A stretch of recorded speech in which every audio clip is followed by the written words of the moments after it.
Let's unbox Banana Loca together. Open and remove insert.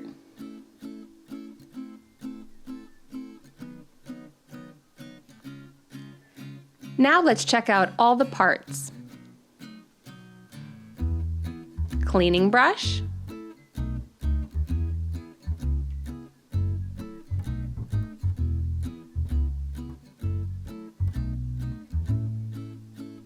plunger,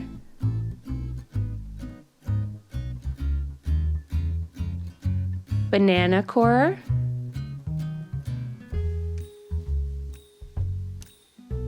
banana straightener. The nozzle is tucked away under filling lever.